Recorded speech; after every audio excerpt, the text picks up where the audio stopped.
if you don't have your basic needs met, you can't learn. You can't. Exactly. And Yeah. I'll tell you, this summer, I have spent more time reaching out to politicians to try to emphasize that those basic needs have to be met first Mhm. because of exactly what you said. If a child is hungry, hasn't slept well, hasn't eaten, they have a very difficult time trying to learn anything. And Mhm. yet, those politicians are some of the worst judges of what successful education is. And that Yeah. can be very frustrating. Hello, everyone, and welcome to the Brighter Together podcast. My name is Janet Courtney, and my special guest today is Michelle Gill. Michelle is the superintendent at Pine River Area Schools in Leroy, Michigan. And we are so happy to have you here, Michelle. Thank you. Glad to be here. So tell us a little bit about Pine River Area Schools and what's going on there. Pine River Area Schools is a very rural school district in mid Michigan, and it has 302 square miles over 3 different counties. So it makes it a Wow. little challenging at times.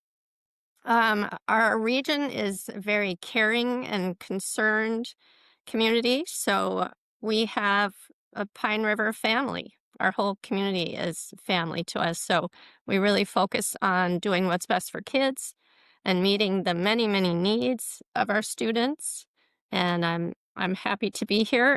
It has actually lived up to my expectations, which can be very high. So I'm pleased that my time here as Mm-hmm. superintendent, this is my third school year that I'm in here as superintendent, and I'm really pleased that it's working out well. The kids are great. You know, we all have challenges, but we're excited to do our best to educate and care for our students.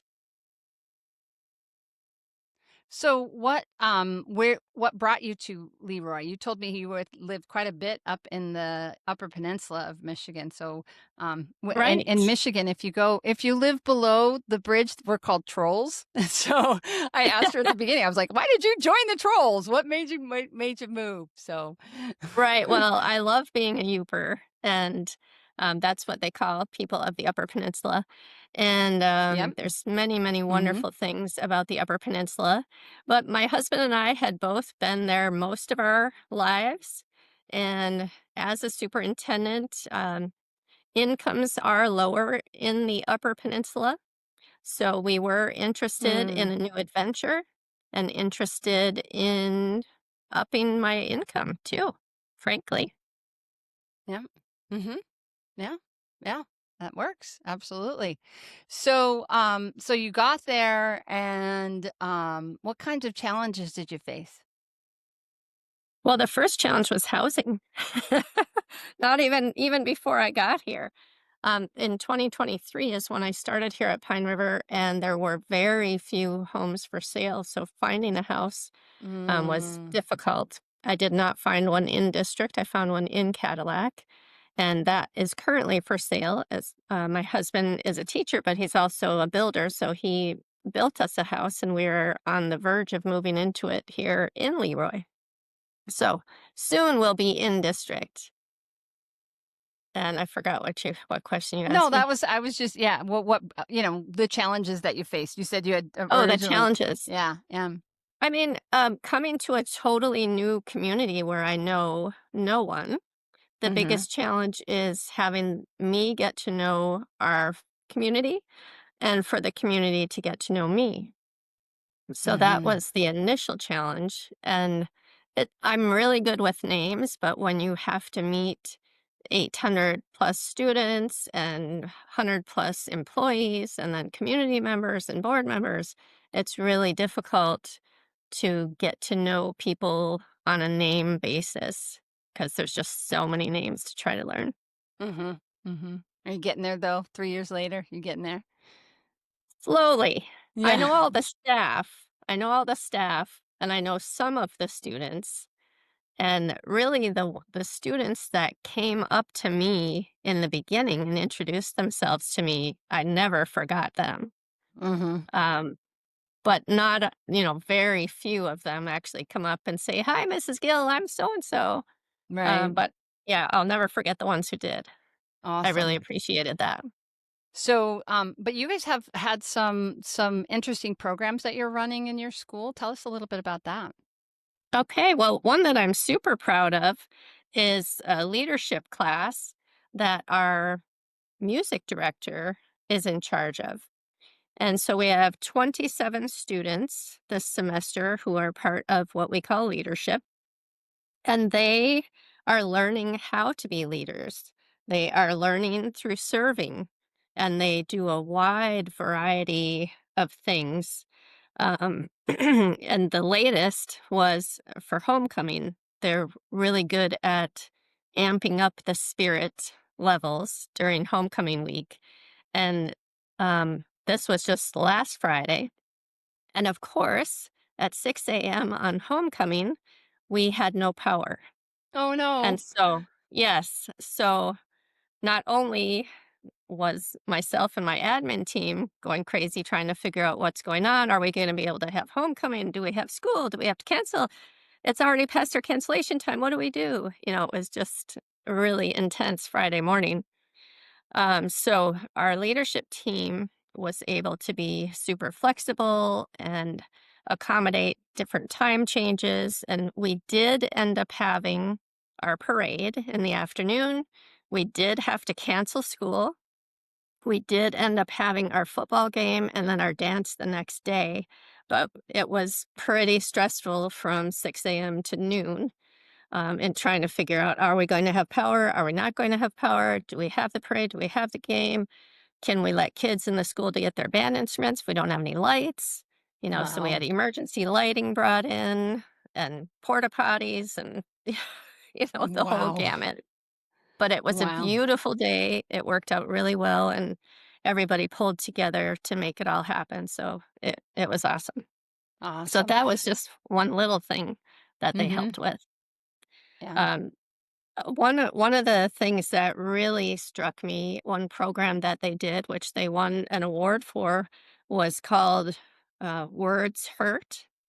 And they did a day where every time they heard something negative, like heard a student call another student a name or something like that, one of the leadership kids would put on a physical injury, like a band aid or a brace or, different visual objects Oh, that you uh-huh. could Mhm. see so that the rest of the population of students could visually see how those injuries are occurring just from Mm. words that they're Mhm. hearing.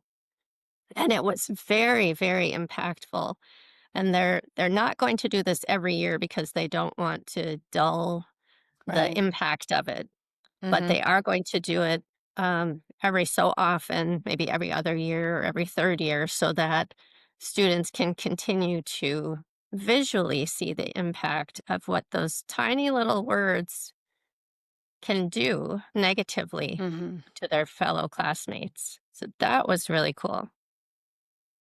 And they Wow. they Yeah. tend to do an SEL type activity every year. So that was one that was done last winter, and it was very Yeah, and impactful. SEL, for those of you that don't know, is social emotional learning. So we love Yes. our acronyms. I forgot to tell you that Uh, if yeah, there's an there's the so other thing many. I will say, yeah, there are a lot. The other thing I will say is that today is October 7th, 2025. So it'll probably be beginning of December, probably before this comes out. So I always Okay, try to tell people, hey, we're talking about homecoming because it's October, but it right. will be almost Christmas by the time it won't be Christmas, but it will be in December before the podcast goes live. So Okay.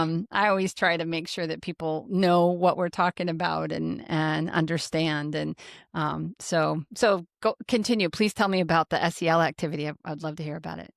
Well, that words hurt is one of them. Uh-huh. Mm-hmm. And I have a whole bunch of other things that they do too. They organize campaigns to feed many of our families for Thanksgiving and Christmas. Oh, So neat. there's fundraisers, there's food drives, there's penny wars, there's all sorts of different things that our leadership team does. They also do a Christmas night out. So they do the student management and send parents out to do their shopping, which is, free daycare is an awesome thing. And kids love it. Our leadership team also goes to our elementary school and our middle school to help out with different activities, whether it's reading or just playing on the Mm-hmm. playground with kids at recess. We do well, this isn't necessarily leadership, but we do, oh, I forgot what it's called. Our band, our marching band goes to the elementary school and performs walking down the hallway, performs the fight song going down the hallway, and select students and staff get to march with them in the lineup. So that's a big like award type Neat. incentive for kids to be able to march with the marching band at the elementary school. Love that. Let's see. Our leadership has been instrumental in helping us recycle more. So we've had paper recycling in the past, but now we have paper, plastic, and aluminum that were started just this year. So we're happy about that. Um, Awesome. well, for SEL, they do a monthly awareness bulletin board. So it could be for a specific cause, or it could be Mm-hmm. announcing something fun, like they did homecoming, of course, but they also Mm-hmm. do other things like make sure you're drinking enough water and how much water is enough, different health related things as well. They also Neat. keep our girls' bathrooms stocked with feminine supplies, which might seem insignificant, but with the prices of everything going up so much, they're very much utilized by our kids. Awesome. Let's see what else they do. They go through the newspaper and cut out all the articles that relate to our school district and our students in particular. And they just do all sorts of different things Amazing. to prove their leadership and learn about leadership. At our school assemblies, they usually run the assemblies, so they're speaking in front of their whole entire high school. They're managing events and decorating for events and all sorts of different things. Yeah. Very Oh, neat. they So I also they bet also I do bet some of those. Oh, I'm sorry. Go ahead. Oh, as one last one. They also receive requests from staff. So they have a staff to-do list. So if a staff member needs them to help with anything, really, whether it's copying or cutting out something or reading the kids or whatever, they take Mm-hmm. requests from all of our staff and then try to fulfill those needs as well. Neat. Well, these are probably some of the kids that came up and introduced themselves when you started, I bet, huh? Yes. Yeah. One in Absolutely. particular I'm thinking of right now. Yes. Wow, that's incredible. Wow.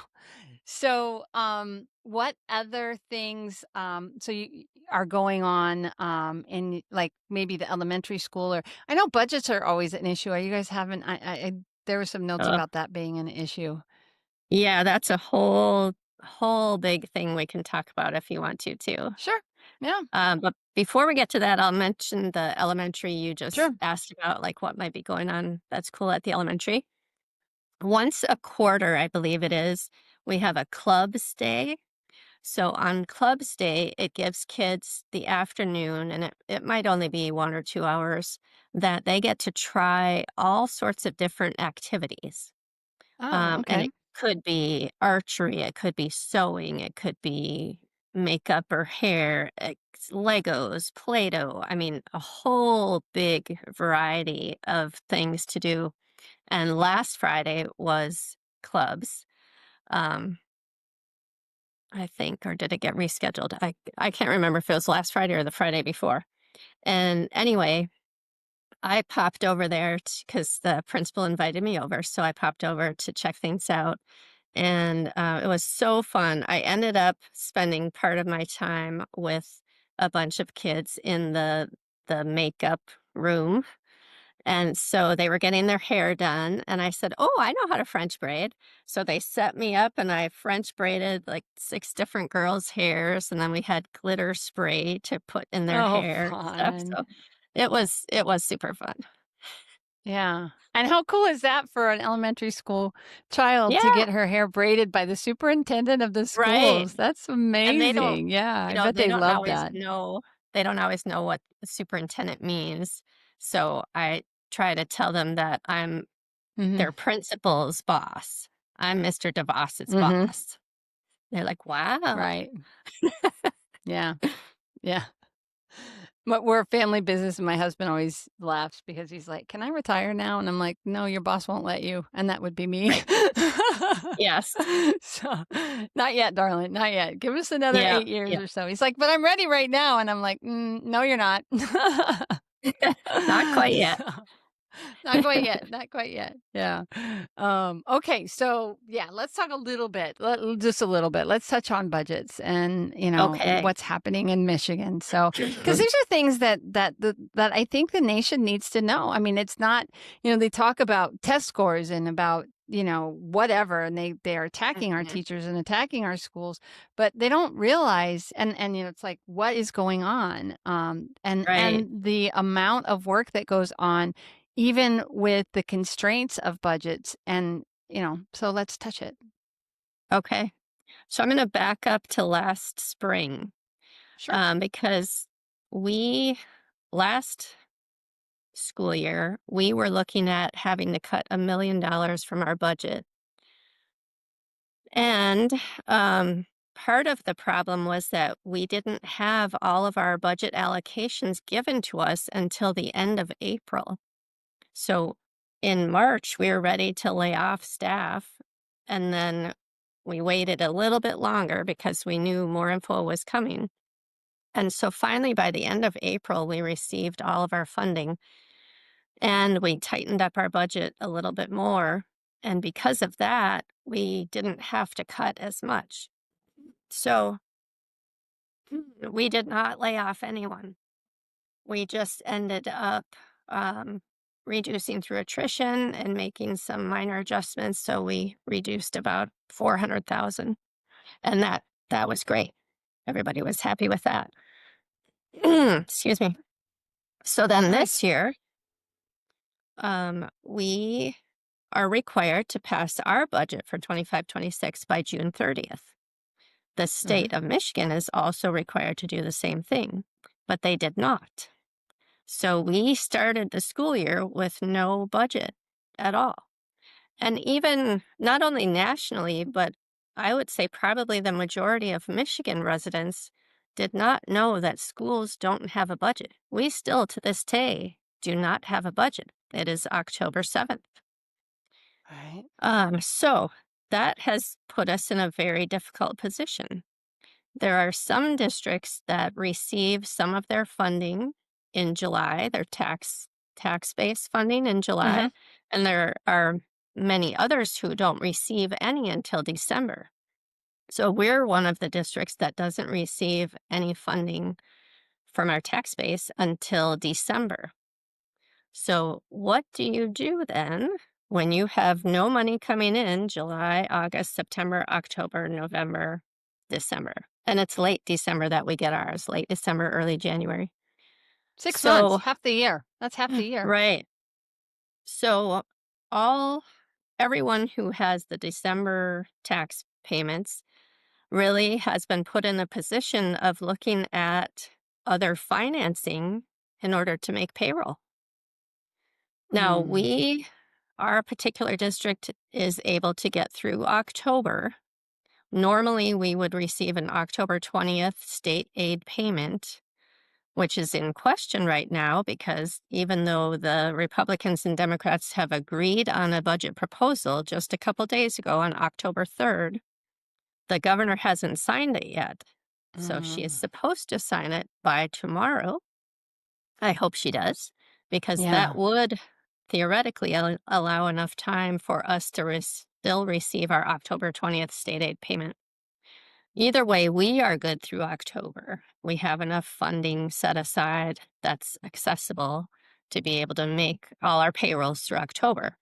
However, November is a different story. So if we don't get that October 20th state aid payment, our options are to get a high interest bank loan. There are Yeah. very few And other then options. you're throwing tax money right out the window on Right, interest and payments to a bank. Yeah. yes, and the state will not refund us any money for the interest that they caused us to have to pay. They're Wow. they missed their second legal deadline on October 1st. They had July 1st and October 1st, and they've missed both of those deadlines.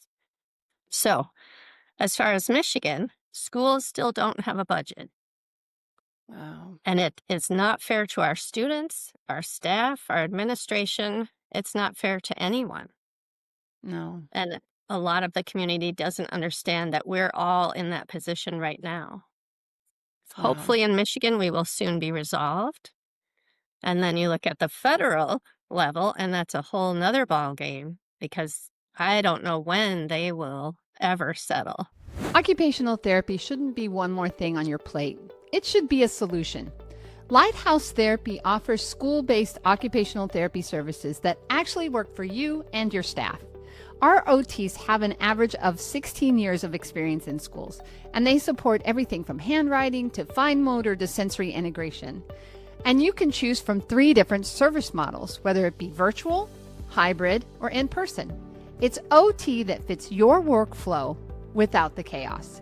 Visit lighthouse-therapy.com/brighter together to learn more. Yeah. And that's Yeah. extremely concerning as well. Yeah, right. Because so right now we're and who knows what in 2 months the government's in shutdown, and I think it's day 6 or 7 of the Seven, it's the shutdown. seventh today. Yeah. 7th day of the shutdown. So, and Hmm. it Right. drives me crazy because the politics is Mhm. the problem, not the people. You know, Right. the real harm that is happening is the effect that this is having on American citizens. And Absolutely. when you put politics in front of people, that's a problem. And It it's as is. far as I will go because, Yes. there's all kinds of arguments on both sides of the aisle, blah, blah, blah, blah. It doesn't matter. Human beings need to come before politics, and it doesn't. And that makes me sad. And kids need to come before politics, and the teachers that are working and doing the work day in and day out, they need to be paid. They need to be They paid. do. And ah, yeah. Right. One thing that I always said when I started this business is you just don't, as a business owner, and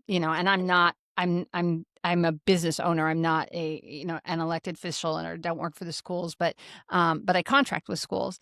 But you don't mess with people's money. If you want Right. loyal employees, if you want people that will stick with you year after year after year, and we have many. One of Mhm. the I learned very early on, and in management and in leadership, is you have to take care and let people know that yes, you will get paid and you will get paid on time because they are planning. And too many in our society, I think, what is it, over 30%? I don't even know. I'm pulling that out of my brain from who knows where.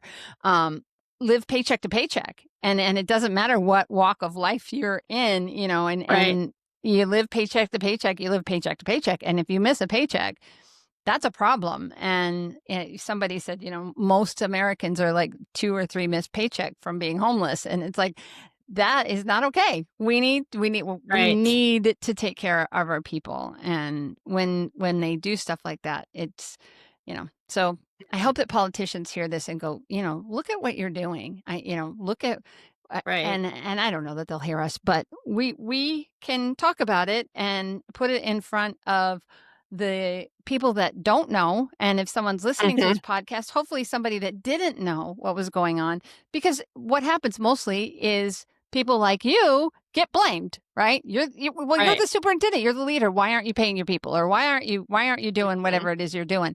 And they don't understand or even dig below the surface at all.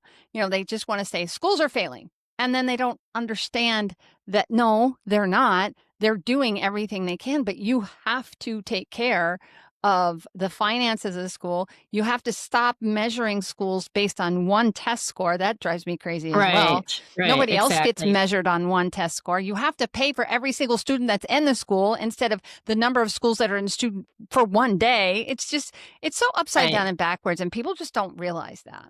It is. And the whole free meals situation too. Like in our district, because it is rural and poverty area, our school meals are often the only meals that some Hmm. kids get. Yeah. Imagine yourself, and I mean, when I'm talking to legislators, I try to tell, imagine you as a child or an adult going through your whole day with no food Hmm. and your night. Because Yeah. when you get home, guess what? You might be living in a shack. You might be living in a trailer with no heat or Hmm. water. We have a lot of students like this. I Yeah. was just at a superintendent's meeting Monday, and the McKinney-Vento coordinator, who is the homeless coordinator, said that in our 5 county region, we have over 600 students who are considered homeless. Homeless. Yeah. Wow. So it's everywhere. It's not just a person you might see on the street begging for something. It's our students. Right. Yeah. Hmm. And you cannot, if you don't have your basic needs met, you can't learn. You can't. Exactly. And Yeah. I'll tell you, this summer, I have spent more time reaching out to politicians to try to emphasize that those basic needs have to be met first Hmm. because of exactly what you said. If a child is hungry, hasn't slept well, hasn't eaten, they have a very difficult time trying to learn anything. And Hmm. yet, those politicians are some of the worst judges of what successful education is. And that can Yeah. be very frustrating. Yeah. Yeah, I get it. Yeah. I Yeah, tend to get on my soapbox when it comes to stuff like this because it's just, and that's part of the reason why, Brighter Together exists, because people need to know, the public needs to know what's going on. And hopefully by bringing up topics like this, talking about the hard things that are happening in education.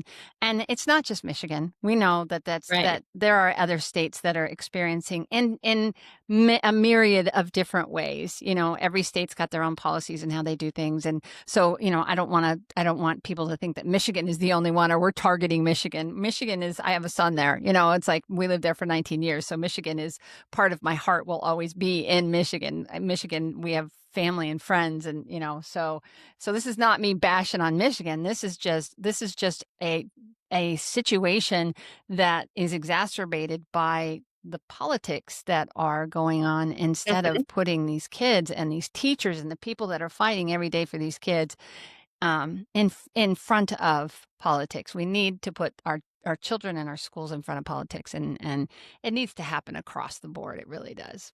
right. And there's Yeah. another aspect of the budget that I think legislators think they're doing something good, and they aren't necessarily understanding the complexity of our situation. And that deals with competitive grants versus categoricals. So obviously, if there's a competitive grant, not everyone gets it. Mhm. So that's not fair. Mhm. But categoricals were designed to mitigate that. So a categorical might be something like extra funding for transportation. And we are a recipient of that in the past because our district is 302 square miles. Right. That's one of the largest geographical districts in the state of Michigan. Not the largest, but one of the largest. Um, and if you've ever heard of Mackinac Island, they Mhm. have a school Beautiful. district. Mhm. So they either have to take boats to get on and off the island every day, or they have to fly to events. Wow. Imagine how much that costs. Yeah. So Mackinac Island and Pine River Schools are two examples of districts that benefit from a transportation categorical where we receive extra money that maybe a urban school district might not Not receive need. because they Yeah. don't need to. Mhm. So the legislators had the bright idea to remove the categorical funding and just put it all in the foundation allowance, which is the per pupil amount that we get per student. Mm. But that takes away the equity Right. and gives money to districts that don't need it for that. And it takes away from districts that were given that because of particular reasons. Mhm. So that has been very frustrating. And superintendents, as well as MASA, the Michigan Association of Superintendent and Administrators, and MSBO, Michigan School Business Officials, we've all been working very hard over the last several months to try to educate our legislators that Mhm. competitive grants and categoricals are not the same things. And categoricals were designed to help make funding more equitable for districts that have different situations like Mhm. transportation. Wow. Yeah. Yeah. Yeah. Well, frustrating, absolutely frustrating, and Hmm. I'm I pray for schools all the time. It just Thank is you. it's just one of those things where it's just like we just, Lord, do move somehow. We need to, and the only way we're gonna get it better is exactly with what you said, is getting out there, talking about it, helping to educate the public, helping to educate our Mhm. legislators, helping getting being involved. Being involved is important, and Right. this is how I do it. This is my little area of getting brighter together, is about giving these stories out, talking about the good and the bad and the ugly and the challenges, and yet you still, the whole first half of this podcast was about the amazing success and the leaders and the stuff that you got, that your children are doing, these are our future. I've said that a million times on this podcast too. We are educating our future.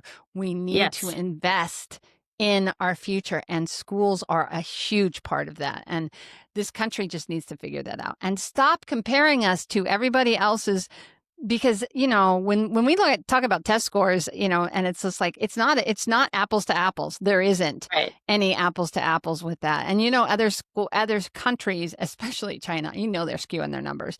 You only test the brightest, right? So Mhm. it's just Right, whereas no. we have to test them all. Has them all, yeah, and everybody Yeah. has to take the test, and yeah, so, it's just such a messed up situation, so, but okay, so, Michelle, if you could, and we've talked about money, we've talked about the frustrations, but if you could fix just one thing, miraculously fix one thing in your world, what would it be? Not money. No, it would be parenting.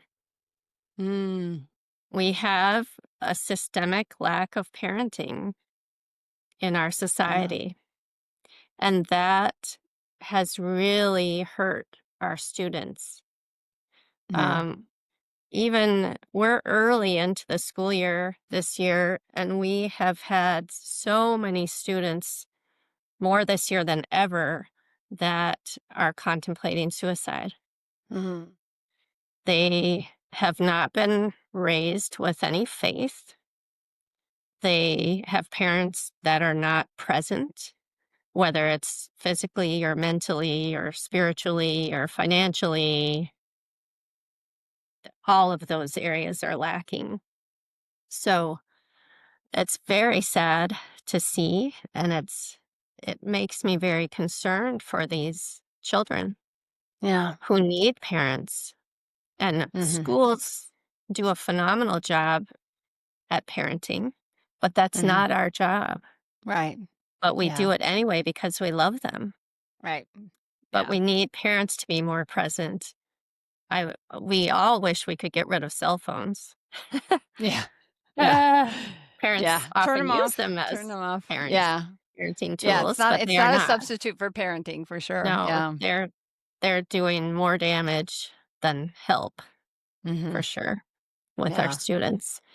Um, so that if I could change anything, I would have more parent involvement with our students and with their school. Mhm. Yeah, that's a good answer. It's a good answer. So, where do people go if they wanna learn a little bit more about your school and about what's going on, and about Michelle Gill? Okay. Well, we do have a website. Unfortunately, we don't have a designated person to update our website. So we have a committee who's meeting at the end of the month to work on some strategies to do that. So we're not horribly out of date. Some things are up to date as they're supposed to be, but I would like our website to be better than it is now. Mhm. So our website at pineriver.org has a lot of information. Our school secretaries are amazing, as they are in every district. They run the Yeah. schools. They're super women. So anyone interested in our school can always call our school secretary and ask for more information. Um, and as far as me, I make myself available as much as possible. Before every board meeting, I have open office hours. I can be emailed or called. Awesome. I'm happy to meet with anyone interested in Pine River area schools. Awesome. Well, it has been a pleasure, Michelle, to have you on and to just talk frankly about the good things, the good, the bad, and the ugly, right? We've all Yeah, got it and we know it's out there. And I appreciate your transparency and willingness to come and talk about the amazing things that are happening at Pine River and the things that we need to do to make it better. So keep fighting the fight. I know you are. I know you will continue. So and just thank you for your time and your generosity to come and speak to thank you too. the audience. Yeah.